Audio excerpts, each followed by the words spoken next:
අද අප්‍රේල් මාසේ 23 ජනාධිපතිවරණයේදී මෛත්‍රීපාල සිරිසේන මහත්මයා විසින් ඉදිරිපත් කරන ලද වැඩපිළිවෙල අප්‍රේල් මාසේ 23 වෙනිදාගෙන් අවසන් විය යුතුව තිබුණා. ප්‍රජාතන්ත්‍රවාදී ගොඩනැගීම සඳහා වංචනිකයන්ට දඬුවම් ලබා දීම සඳහා නීතිමය ශාස්ත්‍රය අත්පත් කරගන්නා ප්‍රතිසංස්කරණ වෙනුවෙනුත් සැලකිය යුතු කාර්යභාරයක් මේ කාල පරිච්ඡේදය තුල ඉටු කළ යුතුව තිබුණා. නමුත් ආපසු හැරී බලනකොට එම කාල පරිච්ඡේදයේදී ජනතාව අපේක්ෂා කරන ලද පසුගිය ජනාධිපතිවරණයේදී ජනතාව ඡන්දය ලබා දීමේදී තමන්ගේ අරමුණු සහ උවමනාවන් බවට පත් වූ දේ බොහෝ දේ කරන්න මගහැරුණු තත්ත්වයක් නිර්මාණය වෙච්ච බව තමයි දැන් පෙන්눔 කරමින් තිබෙන්නේ. එක පැත්තකින් ජයග්‍රහණ ගණනාවකුත් තිබෙනවා. විශේෂයෙන්ම රාජපක්ෂ පාලනය බිඳවැටීම. රාජපක්ෂ පාලනය බිඳවැටීමේදී රටේ ජනතාවගේ ප්‍රධාන අපේක්ෂාවන් බවට පත් වී තිබුණේ ප්‍රජාතන්ත්‍රවාදය ස්ථාපිත කර ගැනීම. ඔහු ගමන් කරමින් තිබුණු ප්‍රජාතන්ත්‍ර විරෝධී ඒකාධිපති වීරුව පරාජයට පත් කරනවා වගේම ප්‍රජාතන්ත්‍රවාදය සඳහා අවශ්‍ය වෙන යහපත් ප්‍රතිසංස්කරණ දිනාගත යුතු තිබුණා. ඒ වගේම රාජපක්ෂ පාලනයේ රාජ්‍ය අනුග්‍රහය යටතේ රාජ්‍ය මැදිහත් වීම සහ මෙහෙයවීම සහ අනුබල දීම යටතේ වර්ධනය වෙමින් තිබුණු ජාතිවාදී ප්‍රවණතාවයන් පරාජයට පත් කරන්න පුළුවන්කම ලැබුණා. නමුත් ජාතික සමගිය ගොඩනැගීමේ දිශාවෙන් ගත යුතු බොහෝ පියවරයන් තාමත් ඉතිරි වී තිබෙනවා. ඒ වගේම රාජපක්ෂ අනුගමනය කරගෙන තිබුණු මහා කොල්ලකාරී, විනාශකාරී, වංචාව දූෂණයෙන් පිරිච්ච ආර්ථික ගමන වෙනුවට ජනතාවට හිතකර ආර්ථික ගමනකට යොමු විය යුතු තිබුණා. කිසිසේත්ම අපි වර්තමාන පාලනයේ එවැනි යහපත් ආර්ථික ගමනක් ආර්ථික ප්‍රතිසංස්කරණයක් අපේක්ෂා කරන්නේ නැහැ. පසුගිය කාලයේ සිදුවෙච්ච සිදුවීම් වලිනුත් එවැනි යහපත් ආර්ථික ප්‍රවණතාවයක් ගොඩනැගීමට වර්තමාන පාලනයට සහ පාලකයන්ට නොමැති බව පෙන්눔 කරමින් තිබෙනවා. ඒ වගේම අපේ රටේ වැදගත් නීතිමය ශාස්ත්‍රයේ අවශ්‍ය ප්‍රතිසංස්කරණ ගණනාවක් අවශ්‍ය වී තිබුණා. ඒවත් අවශ්‍ය ප්‍රමාණයෙන් ඉටු කරගන්න අසමත් වෙච්ච තත්ත්වයක් තමයි නිර්මාණය වෙලා තිබෙන්නේ. අපි එකින් එක ගත්තොත් අපි දන්නවා ප්‍රජාතන්ත්‍රවාදී ස්ථාපිත කිරීම ඉතාමත් වැදගත්ම කාර්ය බවට පත් වී තිබුණේ ආණ්ඩු ක්‍රම ව්‍යවස්ථාවට විධායක ජනාධිපති ධූරය අවෝසි කිරීමත් ඒ වගේම ස්වාධීන කොමිෂන් සභා ස්ථාපිත කිරීම ආදී වැදගත් සාධක ගණනාවක් සහිත 19 වෙනි ආණ්ඩු ක්‍රම ව්‍යවස්ථා සංශෝධනය සම්මත කර ගැනීම. මේ 19 වෙනි ආණ්ඩු ක්‍රම ව්‍යවස්ථා සංශෝධනයේ අපේ රටේ ඉතාමත් වැදගත් ප්‍රජාතන්ත්‍රවාදී දිශාවට තබන ලද පියවරකට අවශ්‍ය වෙන සංශෝධන ඇතුළත් වී තිබුණා. ඔබ දන්නවා විධායක ජනාධිපති ධූරය අපේ රටත් අපේ රටේ ජනතාවත් මුළුමනින්ම ව්‍යසනයට පත් කරන ලද විනාශකාරී ගමනකට ගෙන යන ලද ධූරයක්. තනි පුද්ගලයෙක් අතට අසීමිත බලතල පැවරිලා ඔහු විසින් පාර්ලිමේන්තුව ගිලගෙන ඔහු විසින් අධිකරණ පද්ධතිය ගිලගෙන ඔහු විසින් විධායක ගිලගෙන මුළුමනින්ම ඒකාධිපති වියරුවක් නිර්මාණය කිරීමේ තත්වයක් මෙම ව්‍යවස්ථාව තුළින් ගොඩනගා තිබෙනවා ජනාධිපතිවරයා වෙත. එම විධායක ජනාධිපතිවරයා සතුව තිබෙන බලතල 19 වෙනි ආණ්ඩු ක්‍රම ව්‍යවස්ථා සංශෝධනය හරහා විශාල බලතල ප්‍රමාණයක් කිසියෙකුටත් අයිති නොවන බලතල බවට පත් වෙනවා. උදාහරණයකට ගත්තොත් පාර්ලිමේන්තු විසිරුව හැරීමේ බලය අවුරුද්දක් ගියාට පසුව පාර්ලිමේන්තු විසිරුව හැරීම බලය ජනාධිපතිවරයා සතුව තිබුණා. 19 වෙනි ආණ්ඩු ක්‍රම ව්‍යවස්ථා සංශෝධනය ඇතුළත එම බලය කිසියෙකුටත් මීට පසුව නැහැ. ඒ වගේම ඕනෑම දෙයක් කොට අධිකරණ හැමෝට ගෙන යාමට නොහැකි බලයක් ජනාධිපතිවරයාට නිර්මාණය වී තිබුණා. 19 වෙනි ආණ්ඩු ක්‍රම ව්‍යවස්ථා සංශෝධනය හරහා එවැනි කිසිදු පුද්ගලයෙක් උසාවියේ මුක්තිය නොලැබෙන තත්ත්වයක් නිර්මාණය වෙලා තිබෙනවා. එනිසා විධායක බලතල සතුතුමුණු සැලකිය යුතු බලතල ප්‍රමාණයක් කිසියෙකුටත් අයිති නොවන තත්ත්වයක් ඇති වී තිබෙනවා. ඒක අහෝස් වෙන බලතල. ඒ වගේම තවත් වැදගත් බලතල ප්‍රමාණයක් ස්වාධීන කොමිෂන් සභාව වෙත පැවරෙනවා. ශ්‍රේෂ්ඨ අධිකරණ අග්‍රවිනිශ්චයකාරවරයා පත් කිරීම, පොලිස්පතිවරයා පත් කිරීම, පාර්ලිමේන්තු මහලේකම්වරයා පත් කිරීම විගණකාධිපතිවරයා පත් කිරීම වැනි රාජ්‍ය විවි අතිශය වැදගත් තනතුරු පත් කිරීම තිබුණේ ජනාධිපතිවරයා සතු. එම පත් කිරීම සැලකිය යුතු ප්‍රමාණයක් ස්වාධීන කොමිසම් සභාව වෙත පැවරෙනවා. ඒ වගේම පොලිසිය රාජ්‍ය සේවී බඳවා ගැනීම, උසස් කිරීම, මාරු කිරීම මුළුමනින්ම ජනාධිපතිවරයා සමග සමීපත කණ්ඩායමක් අතේ තිබුණා. ඒ බලය ස්වාධීන කොමිසම් සභාව වෙත පැවරෙනවා. ඒ වගේම තවත් බලතල ප්‍රමාණයක් අග්‍රාමාත්‍යවරයා ප්‍රමුඛ කැබිනට් මණ්ඩලයට පැවරෙනවා. අපි දන්නවා ලේකම්වරු පත් කිරීම වැනි බලයක් මුළුමනින්ම තිබුණ ජනාධිපතිවරයා සතු. ඒ අගමැතිවරයා සහ කැබිනට් මණ්ඩලය වෙත පැවරෙනවා. ඒ වගේම තවත් සමහර බලතල ප්‍රමාණයක් ඉන්න ජනාධිපතිවරයා වෙතම පැවරෙනවා. විශේෂයෙන්ම සේනාධිනායකයා, රාජ්‍ය නායකයා වැනි විශේෂ බලතල ප්‍රමාණයක් ජනාධිපතිවරයා සතුව පැවරෙනවා. ඒ නිසා මේ විධායක ජනාධිපතිවරයා සතුව තිබුණු බලතල යම් ප්‍රමාණයක් මුළුමනින්ම අහෝසි වෙන අතර තව ප්‍රමාණයක් ස්වාධීන කොමිසම් සභාව වෙත පැවරෙනවා. තව ප්‍රමාණයක් පාර්ලිමේන්තුවට පැවරෙනවා. තව ප්‍රමාණයක් කැබිනට් මණ්ඩලයට පැවරෙනවා. තව ප්‍රමාණයක් අගමැතිවරයාට පැවරෙනවා. තව ප්‍රමාණයක් ජනාධිපතිවරයා සතුව තිබෙනවා. තනු පුද්ගලයෙක් සතුව තිබුණු අසීමිත බලය මේ ආකාරයට ව්‍යුහයන් ගණනාවකට බෙදී අනේක අපේ රටේ ප්‍රජාතන්ත්‍රවාදී පැත්තෙන් ගත්තොත් ඉතාමත් වැදගත් සන්ධිස්ථානයක් ලෙස අපි සලකනවා. 1978 විධායක ජනාධිපති ධූරය නිර්මාණය කරපු දවසේ සිට ප්‍රජාතන්ත්‍රවාදී බලවේග විශේෂම වාමාංශික බලවේග මෙම විවස්ථාවේ ඇති වී තිබෙන මේ තනි පුද්ගලයෙක් සතුව අත්පත් කොට කර තිබෙන විකෘති බලය ඉවත් කිරීම සඳහා විශාල සාකච්ඡාවක් තිබුණා. ඒ මොනතරම් ප්‍රබලද කියනවනේ. පසුගිය අවස්ථා පහකම මෙම ජනාධිපති පුටුවේ වාඩි වෙච්ච හැම දිනම මේ අහෝසි කරන බවට එකඟතාවයකට ආවා. චන්ද්‍රිකා කුමාරතුංග මෙතනිය 94 දිත් 1999 දිත් මහින්ද රාජපක්ෂ මහත්මයා 2005 දිත් සහ 2010 දිත් මෛත්‍රීපාල මහත්මයා 2015 දිත් නිසා පසුගිය අවස්ථා පහේම මේ ජනාධිපති පුටුවේ වාඩි වූ පුද්ගලයන් මෙම විධායක ජනාධිපති ධූරය අහෝසි කිරීමත් එහි බලතල සැලකිය ප්‍රමාණය පාර්ලිමේන්තුවට මා යටින් කියන දායතන වලට පැවරීමටත් එකඟතාවයකට පැමුණුණා. හැබැයි ගත වෙච්ච අවුරුදු 20කට වැඩි කාල පරිච්ඡේදය ඇතුළත එකඟතාවයන්ට එන ජනාධිපතිවරු ආණ්ඩු එමේ එකඟතාවයන් බිඳිමින් කටයුතු කරමින් තිබුණා. නමුත් මේ ජනවාරි මාසයේ 8 වෙනිදා ජනාධිපතිවරණයේදී බිහි වෙන ලද ජනාධිපතිවරයාට අනෙක් හැම ජනාධිපතිවරයෙකුට වඩා වගකීමක් යුතුයකමක් සහ සදාචාර සම්පන්න භාවයක් තිබෙනවා මේ සංශෝධනය සම්මත කරගන්න. ඒ මොකද? චන්ද්‍රිකා කුමාරතුංග මැතිනි අවස්ථා දෙකේම ඉදිරිපත් වුණේ ඈ නායකත්වයේ දරන එම පෙරමුණේ ප්‍රධානම පාර්ශ්වය ලෙස ශ්‍රී ලංකා නිදහස් පක්ෂ නියෝජනය කරමින්. මහින්ද රාජපක්ෂ මහත්මයා දෙපාරම ඉදිරිපත් වුණේ ඔහුගේ සන්ධානය ඇතුළේ ඔහු නායකත්වයේ දරන ශ්‍රී ලංකා නිදහස් පක්ෂයේ ලොකුම පංගුවක් බවට පත් කරගනිමින්. හැබැයි මෛත්‍රීපාල සිරිසේන මහත්මයා ඔහු ශ්‍රී ලංකා නිදහස් පක්ෂයේ ලේකම්වරයා හැටියට ඉවත් වෙනකොට ඔහු සමග ශ්‍රී ලංකා නිදහස් පක්ෂයෙන් පැමිණියේ 5 දෙනයි. ඒ වගේම විශාල ඡන්ද පංගුවුන් එහෙම නැත්නම් ඡන්දේ ක්‍රියාකාරීත්වයේ ඡන්දේ ගෙනෙන ලද වැඩපිළිවෙල මෛත්‍රීපාල සිරිසේන මහත්මයා මත පදනම් වූ සංවිධානයකට පක්ෂයකට වඩා ඔහු ජනාධිපති ධූරය අහෝසි කරනවා යයිලද කියන ලද එකඟතාවය මත එකතු වූ පක්ෂ සහ කණ්ඩායම් විසින් තමයි සිදු කරන ලැබුණේ.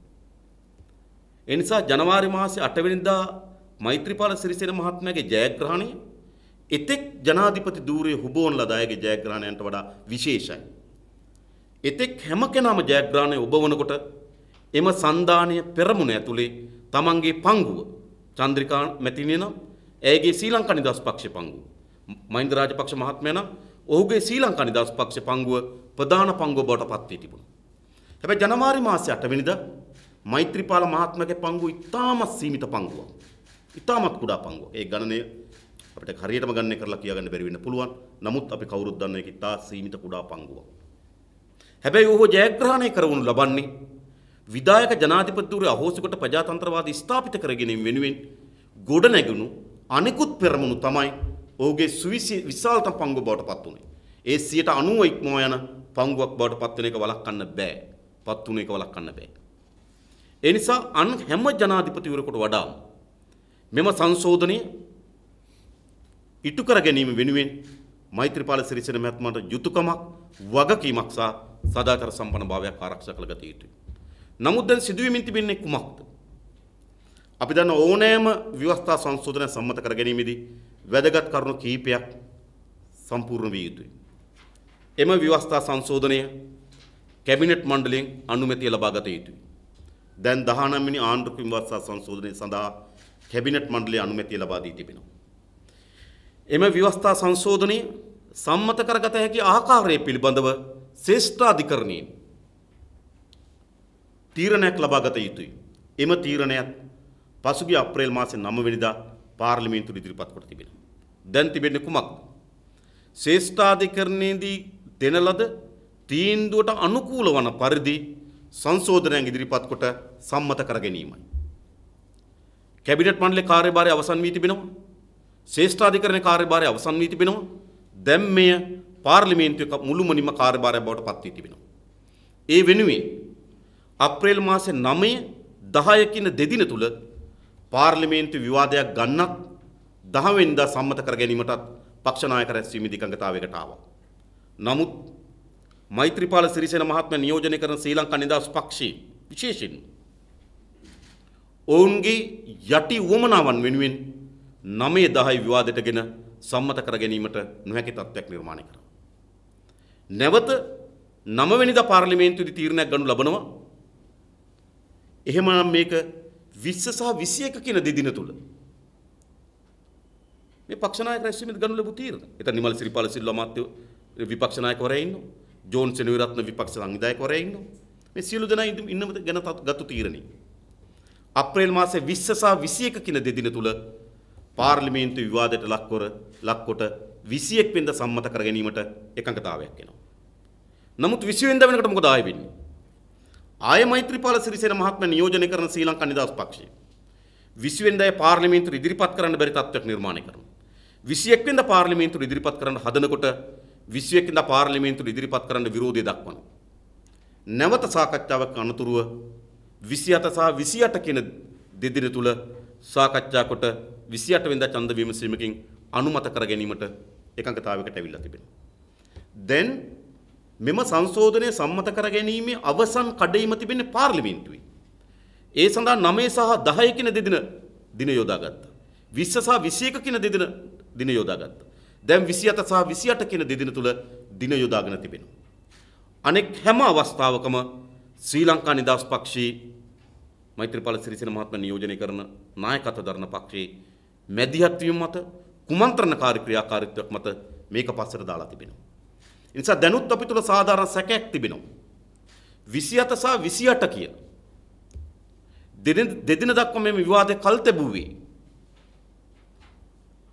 එය සම්මත කර ගැනීම සඳහා ඉඩ ප්‍රස්ථා නිර්මාණය කර ගන්නවා වෙනුවට ඒ කාල පරිච්ඡේදය ඇතුළත නැවතත් කුමන්ත්‍රණකාරී ලෙස මෙය පසුපසට ඇද දැමීම වෙනුවෙන් කියලා පැහැදිලි. මේ හැම සාකච්ඡාවකදීම 9 වෙනිදා රෑ මෛත්‍රීපාල සිරිසේන මහත්මයාගේ ප්‍රධානත්වයෙන් සාකච්ඡාවක් තිබුණා. එහිදීත් ඔහු එකඟතාවයකට ආව 20 පාර්ලිමේන්තුවට දාලා සම්මත කරගන්න. පාර්ලිමේන්තුවේදී ඒක 21 බවට පත් වුණා. 20 සහ 21 දෙදින බවට පත් වුණා. නැවත 20 වෙනිදා රෑ මෛත්‍රීපාල සිරිසේන මහත්මයාගේ නායකත්වයෙන් සාකච්ඡාවක් පැවතුණා. ඒ සාකච්ඡාවේදී 21 සහ 22 සාකච්ඡා කොට අනුමත කර ගැනීමට එකඟතාවයකට ආවා. නැවත 21 වෙනිදා ඔහුගේ නායකත්වයෙන් සාකච්ඡාවක් තිබුණා. ඒ සාකච්ඡාවෙන් නැවත 27 සහ 28 කියන දෙදින නම් වෙලා තිබෙනවා. මේ හැම සාකච්ඡාවකටම මෛත්‍රීපාල සිරිසේන මහත්මයා සම්බන්ධ වී තිබෙනවා. ඔහුගේ එකඟතාවය ලැබී තිබෙනවා. නමුත් ඒ ක්‍රියාකාරීත්වයට යනකොට ඔහු නායකත්වය දරන පක්ෂයම මේක පස්සට දෙමින් තිබෙනවා. 19 වෙනි ආණ්ඩුක්‍රම ව්‍යවස්ථා සංශෝධනය පිළිබඳ තීන්දුව ගත යුත්තේ ශ්‍රී ලංකා නිදහස් පක්ෂය නෙවෙයි. විපක්ෂ නායක නිමල් සිරිපාල නෙවෙයි. එයි ඔවුන්ට ජනවාරි මාසේ 8 වෙනිදා ජනවරමක් ලැබුණේ නේ. ජනවාරි මාසේ 8 වෙනිදා උන් පරාජිත වන පුද්ගලයා. නිසා මෛත්‍රීපාල සිරිසේන මහත්මයා එහුම් කන්ද යුතු වන්නේ. මෛත්‍රීපාල සිරිසේන මහත්මයා සැලසුම් හැදිය යුතු වන්නේ. ජනවාරි මාසේ 8 වෙනිදා ජනවරම ලබා ගැනීම සඳහා එකඟ වූ බලවේගයන්ගේ වමනාවන් මත පමණයි. හැබැයි දැන් සිදුවීමින් තිබෙන්නේ ශ්‍රී ලංකා නිදහස් පක්ෂ නායකත්වයේ නායක හැටියට ඔහු බලයට පත් කරලාද බලවේගයන්ගේ හඬට ඇහුම්කන් දෙනව වෙනුවට ඔහු පරාජයට පත් කරන්න යටි උගුල් අටවන ලද සාමාන්‍ය මැතිවරණයකදී පවත්වා ගත යුතු ශිෂ්ට සම්පන්න භාවයත් ආරක්ෂා නොකරලද කණ්ඩායමකගේ හඬට තමයි දැන් මෛත්‍රීපාල මහත්මයා ඇහුම්කන් දෙමින් තිබෙන්නේ. ඒ නිසා මෙම තත්ත්වය පරාජයට පත් කිරීම ජනතා විමුක්ති පෙරමුණ හැටියට අපිත් ප්‍රජාතන්ත්‍රවාදයගෙන මේ රටේ ජනතාවගේ පූර්ව වගකීමක් ලෙස අපි සලකනවා. ඒ පූර්ණ වගකීම ඉටු කිරීම වෙනුවෙන් ජනතා විමුක්ති පෙරමුණ අපි මෙදියත් වෙන ලෑස්ති. අපි පක්ෂ නායක රැස්වීමදී මේ සඳහා මෙදියත් තිබෙනවා. විධායක සභා රැස්වීමදී මේ සඳහා මෙදියත් වෙලා තිබෙනවා. ජනාධිපතිවරයා කරන ලද සාකච්ඡා වලට අපි උපරිම මෙදියත් වීම කරලා තිබෙනවා. මෙම සංශෝධන සකස් කර ගැනීම වෙනුවෙන් ඇති කරන ලද සාකච්ඡා වලට බොහෝ අවස්ථාවල අපි සම්බන්ධ වී තිබෙනවා. ඒ නිසා සංශෝධනය සකස් කරන්න අපි මෙදියත් වෙලා තිබෙනවා. විධායක සභාව තුළ සාකච්ඡා වෙලා තිබෙනවා. පාර්ලිමේන්තුවේ පක්ෂ නායකත්ව තුළ සාකච්ඡා වෙලා තිබෙනවා. ජනාධිපතිවරයා සමග ඇතිවෙච්ච සාකච්ඡාවල අපි මෙදියත් කරුවන් බවට පත් වී තිබෙනවා. දැන් එම සීමාවෙන් මෙය සම්මත කර ගැනීමේ බැරි තත්වයක් නිර්මාණය වෙලා තිබෙනවා. ඒ නිසා අපි ලෑස්ති මේ රටේ ජනතාව සමග පාරට බැස උද්ඝෝෂණ ජනතා පෙළගැස්වීම ජනතාව විරෝධතාවයන්ට කැඳවීම හරහා මේ සම්මත කර ගැනීම තමයි දැන් ඉතුරු වී තිබෙන මාවත කියලා අපි කල්පනා කරනවා. ඒ නිසා අපේ පක්ෂය හෙට දිනේ හවස 4ට කොළඹ දුම්රියපොළ ඉදිරිපිටින් මේ කොටුව දුම්රියපොළ ඉදිරිපිට මෙම සංශෝධනය සම්මත කර ගැනීම වෙනුවෙන් ආණ්ඩුවටත් විශේෂම ජනාධිපතිවරයාටත් ඒ වගේම පරාජයට පත් වෙන ලද ශ්‍රී ලංකා නිදහස් පක්ෂ කණ්ඩායමටත් ප්‍රබල විරෝධයක් දැක්වීම වෙනුවෙන් අපි විරෝධතා ව්‍යාපාරය හෙට ආරම්භ කරමු. ඒ වගේම ජනතාව දැනුවත් කිරීමේ ව්‍යාපාර ඒ වගේම කුඩා සම්මන්ත්‍රණ හරහා 27 28 කියන දෙදින තුලවත් පාර්ලිමේන්තුවේ මේ සම්මත කර ගැනීම සඳහා ජනතා පෙළ ගැස්වීමට අපි සූදානම්. 27 28 මේ පාර්ලිමේන්තුවේ සම්මත නොවෙන්නේ නම් හරි පැහැදිලි නැවත මේ පාර්ලිමේන්තුවේ සම්මත වීමට තියෙන ඉඩකඩ අඩුයි. ඒ නිසා 27 සහ 28 කියන දෙදින තුල මේ පාර්ලිමේන්තුවේ සම්මත කර ගැනීම සඳහා උපරිම ජනතා පෙළ ගැස්මක් උද්ඝෝෂණයක් මතවාදයක් ගොඩනැගීම වෙනුවෙන් ජනතා විමුක්ති පෙරමුණ මෙදියත් වෙන සූදානම්. තව දුරටත් සාකච්ඡා වලින් පමණක් කතා බහෙන් පමණක් අවබෝධයන්ගෙන් පමණක් මේ විසඳාගත හැකි තත්වයක නෙවෙයි දැන් නිර්මාණය වී තිබෙන්නේ.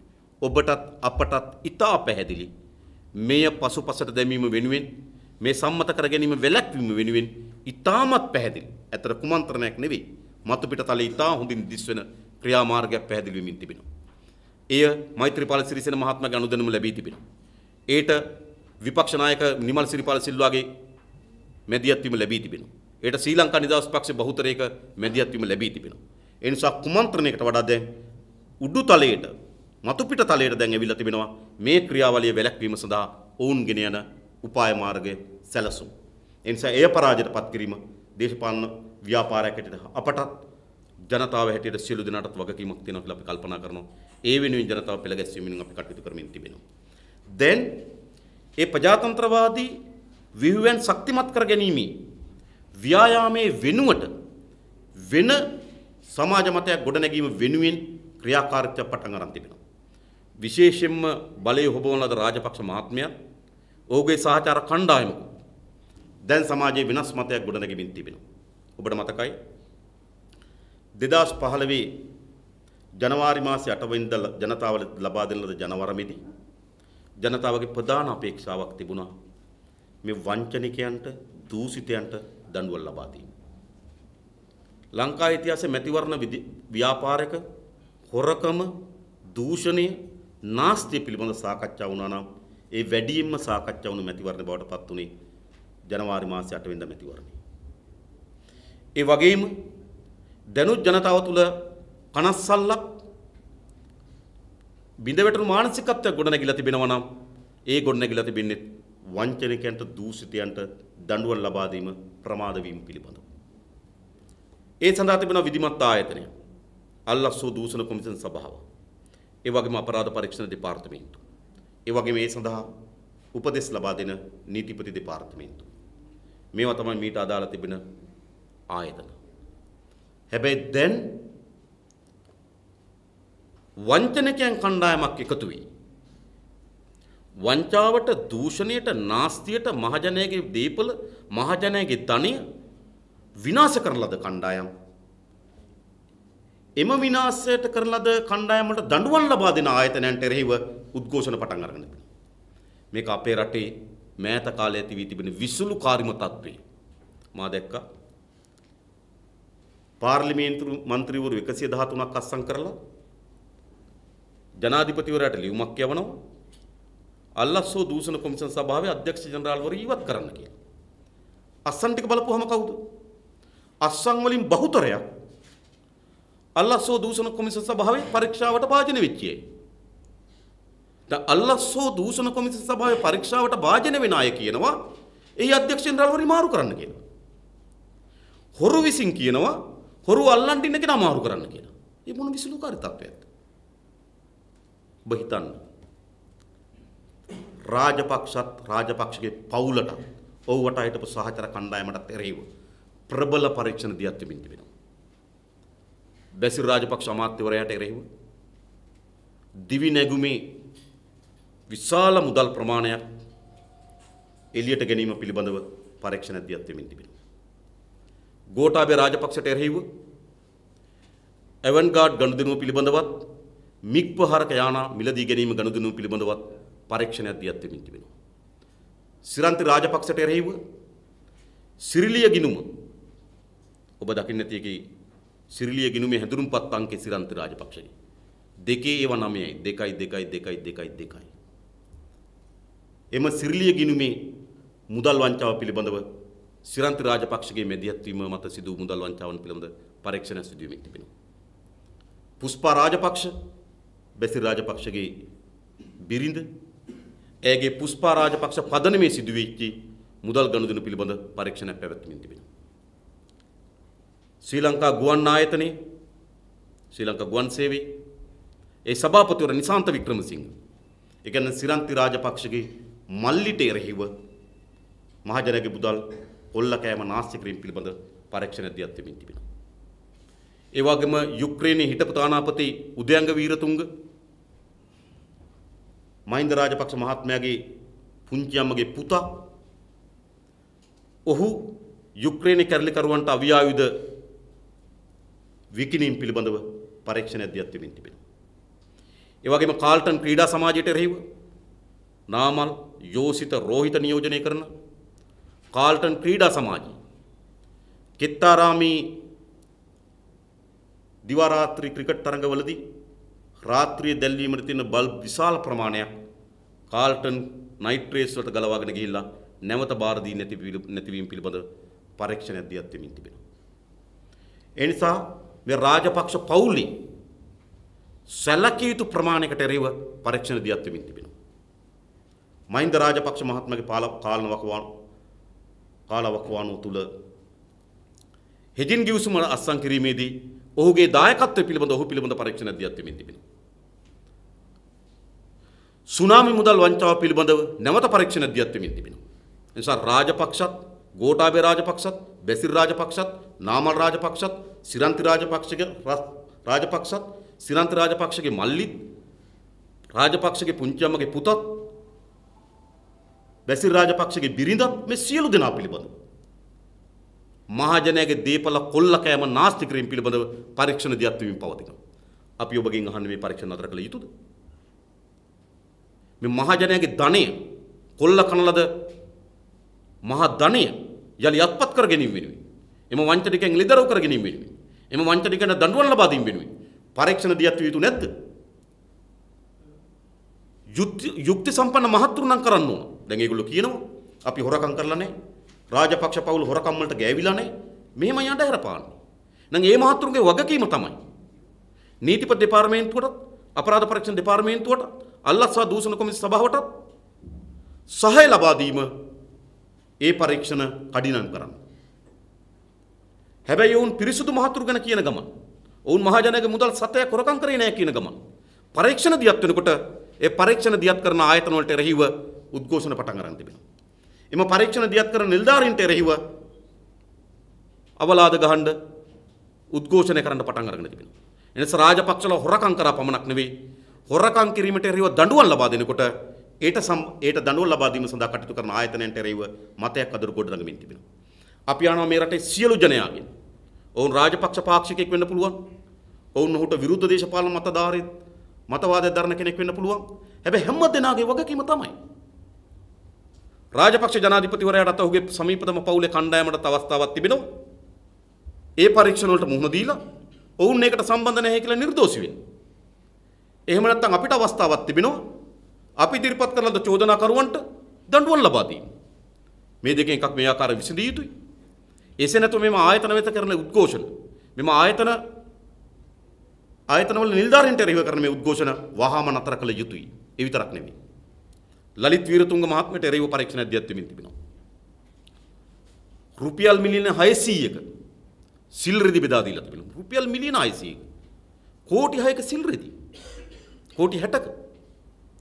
රුපියල් කෝටි 60ක සිල් රෙදි බෙදලා දීලා තියෙනවා TRC ආයතනය. ඒ සභාපතිවරයා ලලිත් වීරතුංග. ඔහුට එරෙහිව පරීක්ෂණයක් දියත් වෙමින් තිබෙනවා. හෙචින් ගිවිසුමේ විශාල කාර්යභාරයක් කරන ලැබුවේ පී.වී. ජයසුන්දර. ඔහුට එරෙහිව පරීක්ෂණයක් දියත් වෙමින් තිබෙනවා. දේපල උපයා ගැනීම පිළිබඳව මුදල් විසුද්ධි කරන පනත යටතේ ගාමිණී සෙනරත්න ජනාධිපති කාර්ය මණ්ඩල ප්‍රධානීට එරෙහිව පරීක්ෂණ දියත් වෙමින් තිබෙනවා. මහා බැංකුවේ ඇති වී තිබුණු ගනුදෙනු සහ හෙජින් ගනුදෙනු පිළිබඳව අජිත් නිවාඩ් කබ්‍රාල්ට එරෙහිව පරීක්ෂණ දියත් වෙමින් තිබෙනවා. මේ තරම් දේපල ප්‍රමාණයක් කොහොමද උපයාගත්තේ කියලා සජින් වාස් ගුණවර්ධන, මහින්දානන්ද අලුත්ගමගේ, ඒ වගේම රෝහිත අබේ ගුණවර්ධනට එරෙහිව පරීක්ෂණ දියත් වෙමින් තිබෙනවා. ඒ වගේම සතොත් සල්ලි වලින් ඡන්ද කාලයේදී ජනතාවට කණ්ඩ දුන්නයි කියලා සතොත් සල්ලි වලින් ඡන්ද කාලේ කණ්ඩ දුන්නයි කියලා ජෝන්ස්ටන් පනන්දුට එරෙහිව පරීක්ෂණ දියත් වෙමින් තිබෙනවා. රාජපක්ෂ ඒ වගේම තමන්ගේ ඥාතීන්ට නිවාස ලබා දීම පිළිබඳව විමල් වීරවංශට එරෙහිව පරීක්ෂණ දියත් වීම පවතිනවා. එනිසා රාජපක්ෂ වට හිටපු සහචර කණ්ඩායම ඔහුගේ සමීපතම පවුලේ උදවියටත් එරෙහිව පරීක්ෂණ දියත් වෙමින් තිබෙනවා. ජනතාව වැටිට අපිට අයිතියක් නැති මේ පරීක්ෂණවල ප්‍රගතිය ඒ පරීක්ෂණවල තත්ත්වය බලා ගන්න. කෙලවර බලන්න එක අපේ අයිතිය. ඒක මාධ්‍යවේදීන් හැටියට ඔබෙත් අයිතියක්, පුරවැසියන් හැටියට මේ රටේ ජනතාවගේත් අයිතියක්.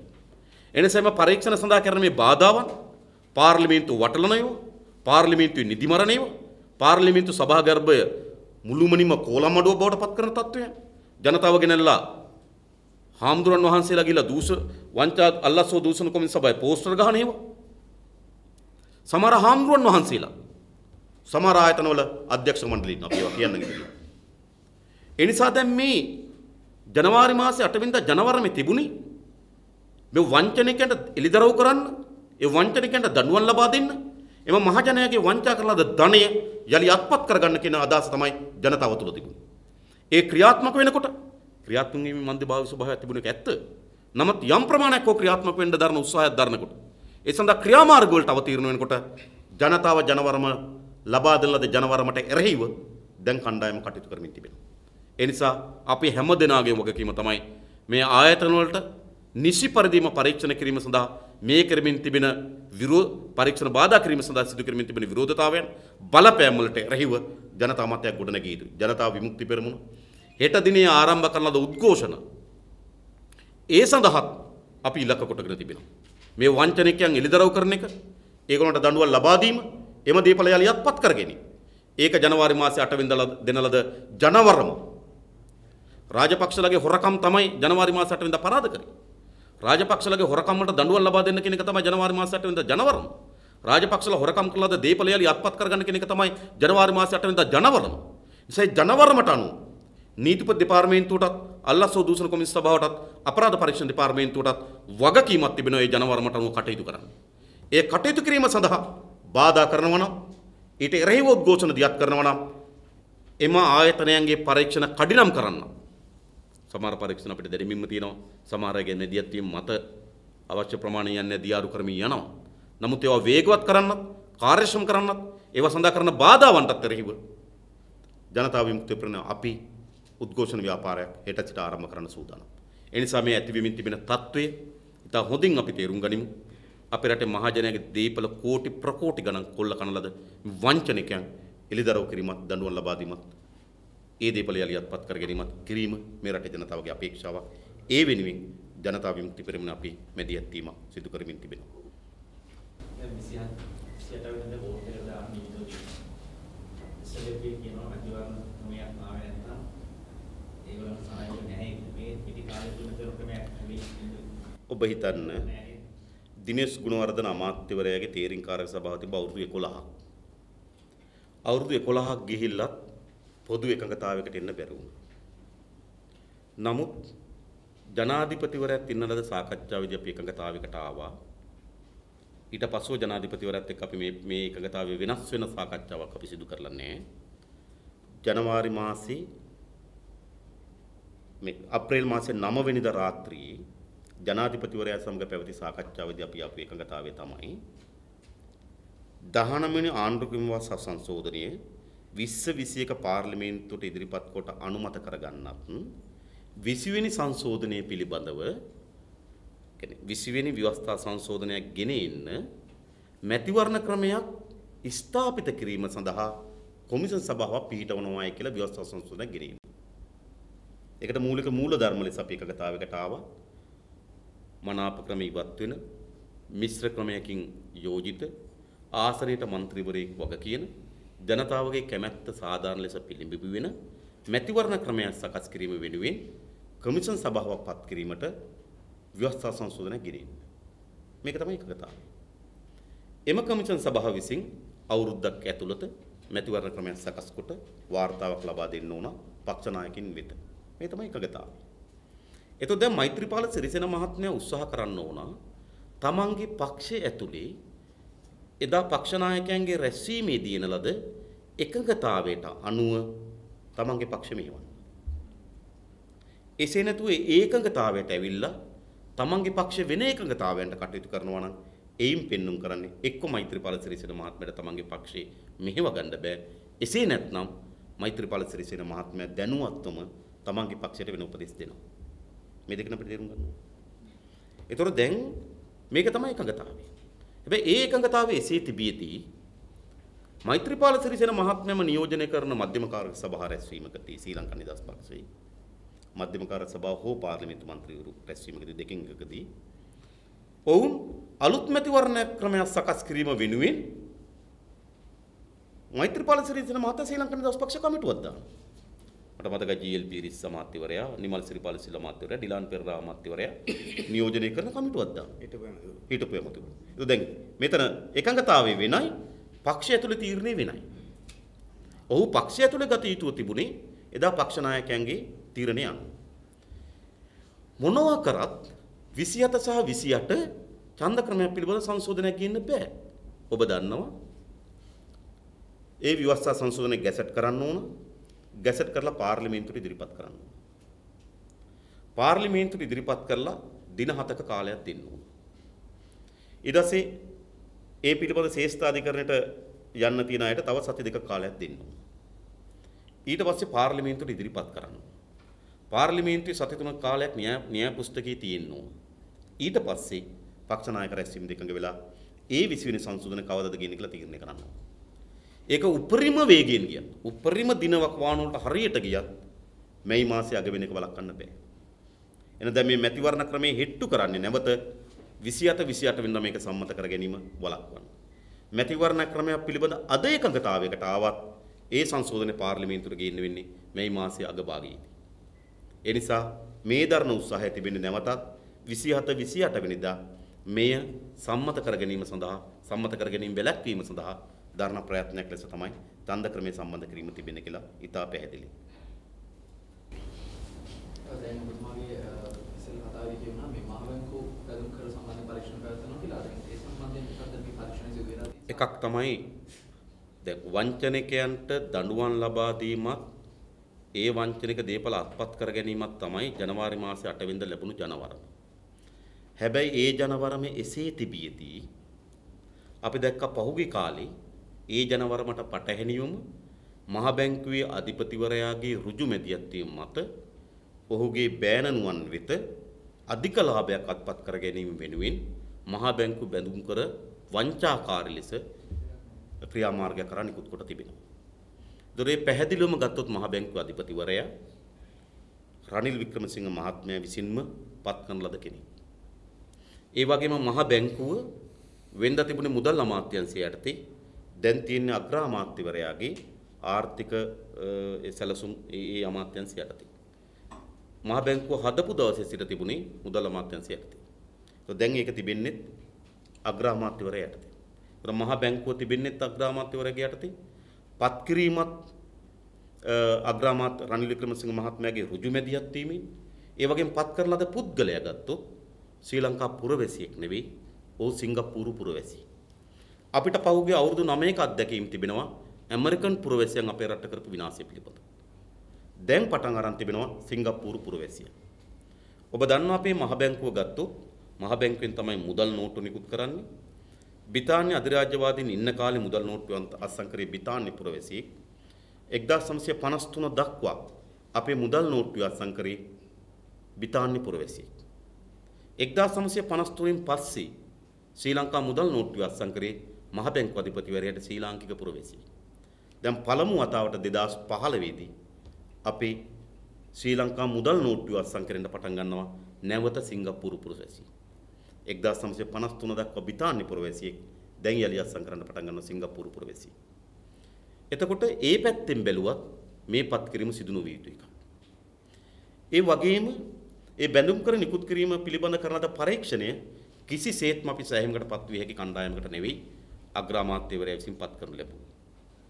විශේෂයෙන්ම සමහර අය අපි දන්නවා එක්සත් ජාතික පක්ෂයේ නාම යෝජනා පත්‍ර අවුස්සලා බැලුවොත් ඒ නාම යෝජනා පත්‍ර සහතික කරන නීතිඥයා තමයි මේ කමිටුවේ සමාජිකයෙක් බවට පත් වෙලා තිබෙන්නේ.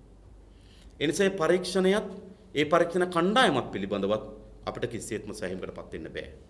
ඒ නිසා බැඳුම් කර නිකුතුව තුල තිබෙන්නේ පහුගිය ආණ්ඩුවත් තමගේ හිතවතුන් මම දැක්කා හිටපු ජනාධිපතිවරයෙක් ප්‍රසිද්ධිය කළා තිබුණා. තමගේ හිතවතුන් බේරා ගන්න නේද? කටයුතු කරා කියලා ඔහු මේ ළඟදී ප්‍රසිද්ධ පන්සලකදී ප්‍රකාශ කළා තිබුණා.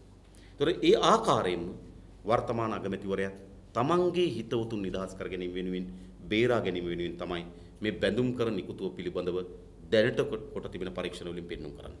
ඒ නිසා පැරණි වංචනිකයන්ට දූෂිතන දඬුවම් දෙනවා වගේම මේ බැඳුම් කරේට හවුල් වුවන්ට ඒ පරීක්ෂණ සිදුකට දඬුවම් ලබා දීම කළ යුතුයි. ඒ නිසා අපි වංචනිකයන්ට දඬුවම් ලබා දීම පිළිබඳ සටනේදී පැවති පාලකයන්ට වගේම වර්තමාන පාලනය විසින් සිදු කරන ලද සා වර්තමාන ආණ්ඩුවේ නියෝජනය කරන සමහර ඇමතිවරුන්ට එරෙහිව දැන්ට ඉදිරිපත් වී තිබෙන පරීක්ෂණ පිළිබඳව විධිමත් ක්‍රියාවලියක් දියත් විය යුතු කියන එක තමයි අපගේ අදහස. දැන් ඔබතුමාලගේ හිටපු නායකතුමා සර්ව සමරසිංහ මහත්තයා පක්ෂ නිර්ණය සම්බන්ධයෙන් ඔබතුමාලා කිව්වා පුරන් තරම් මැදිහත් වෙලා ඔබතුමා පක්ෂ රඳාපවත්වා ගැනීම කටයුතු කරනවා කියලා. දැන් මේ ප්‍රගතිය මොන වගේද? තාම සතියයි ගිහිල්ලා තිබෙන්නේ. දැන් අපි තාමත් කතා බහ කරමින් තිබෙනවා. අපි කතා කරලත් තිබෙනවා. නැවත අවස්ථාවක් මුණ ගැහිම් පිළිබඳව සෝමන් සහෝදරයා විසින් අවස්ථාවක් ලබා දෙනවා කියලා අපිට ප්‍රකාශ කරලා තිබෙනවා. ඉතින් අපි උපරිම තාමත් උත්සාහ දරමින් තිබෙනවා. අපේ පක්ෂ දිගු කාලයක් වැඩ කරපු අපේ පක්ෂ අතිශය දුෂ්කරතාවයන් අවස්ථාවේදී අපේ පක්ෂය ආරක්ෂා කොට ශක්තිමත් කිරීම වෙනුවෙන් මැදිහත් වුණු සෝමන් සහෝදරයා යලි අපේ පක්ෂයට කැඳවගෙන වෙනුවෙන් අපේ පක්ෂ ක්‍රියාකාරීත්වයට කැඳවගෙන වෙනුවෙන් පක්ෂයක් හැටියට අපි උපරිම මැදිහත් වෙමින් තිබෙනවා. මම හිතන්නේ තව ගත වී තිබෙන සතියකට ආසන්න කාලයක් තාමත් අපේ මැදිහත් වීම අවසන් කොට නැහැ.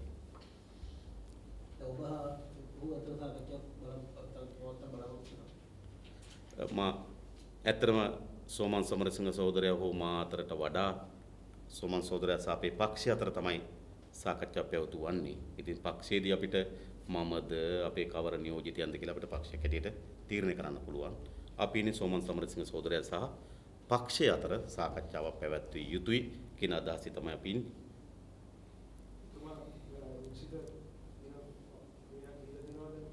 නෑ තවම අවසන් එහෙම දිනයක් අපිට ලබා දීලා නැහැ.